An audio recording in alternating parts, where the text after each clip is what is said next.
Hi friends. సమస్యలు వస్తే కుంగిపోయి ఆత్మహత్య చేసుకోవడానికి ప్రయత్నించే వారి సంఖ్య ఎక్కువే.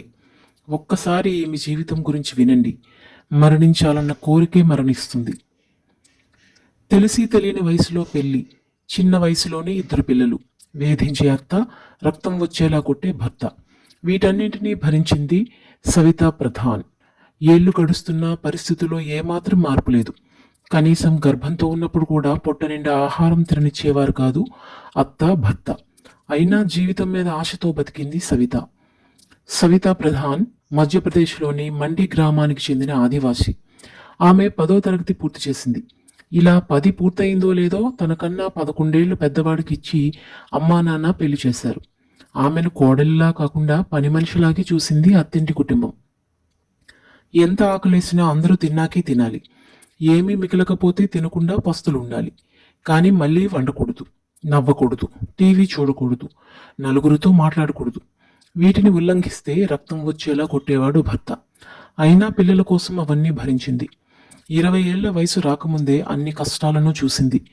ఆమెకు బతకాలన్న ఆశ రోజుకు తగ్గిపోతూ వస్తోంది. ఒకరోజు ఇక అత్త భర్తతో వేగలేననుకుంది. తన చీరతో ఉరివేసుకోవడానికి సిద్ధపడింది. అదే సమయంలో కిటికీలోంచి ఆమె అత్త ఆ దృశ్యాన్ని చూసింది. కానీ ఆపేందుకు ప్రయత్నించలేదు. కనీసం ఎందుకు ఇలా చేస్తున్నామని కూడా అడగలేదు. మానవత్వం లేని మనుషుల గురించి తన ప్రాణాన్ని ఎందుకు తీసుకోవాలనుకుంది సరిత. వెంటనే మెడకు చుట్టుకున్న చీరను తీసి పక్కన పడేసింది. 2 పిల్లలను తీసుకుని బయటకు వెళ్ళిపోయింది.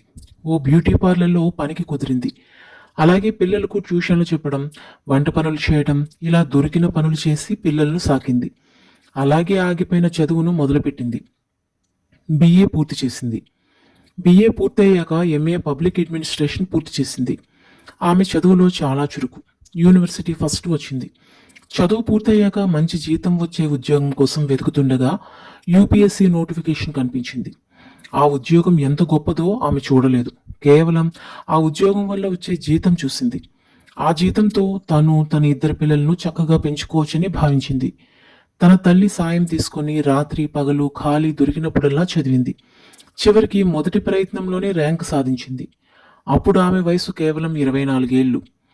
ఆమె ఇంత పెద్ద ఉద్యోగం సాధించినా కూడా భర్త వేధిస్తూనే ఉన్నాడు. ఆ వేధింపులను ఆమె భరించలేక పోలీసులకు ఫిర్యాదు చేసి విడాకులు తీసుకుంది. ఉద్యోగం సాధించాక తన మనసుకు నచ్చిన వ్యక్తిని 2వ వివాహం చేసుకుంది. తన 2 పిల్లలతో ఇప్పుడు సంతోషంగా ఉంది. ఆ రోజు ఆత్మహత్య చేసుకుని ఉంటే ఆమె ఇప్పుడు ఇంత పెద్ద ఉద్యోగి అయ్యేది కాదు. అందుకే తనలాంటి ఆడపిల్లలు ధైర్యంగా ఉండాలని చెబుతోంది సవితా ప్రధాన్. ఆత్మహత్య చేసుకునే ముందు ఒక్క క్షణం ఆగి ఆలోచించండి. ఎలాంటి వారి కోసం మీరు ఇలాంటి నిర్ణయాన్ని తీసుకుంటున్నారో విశ్లేషించుకోండి.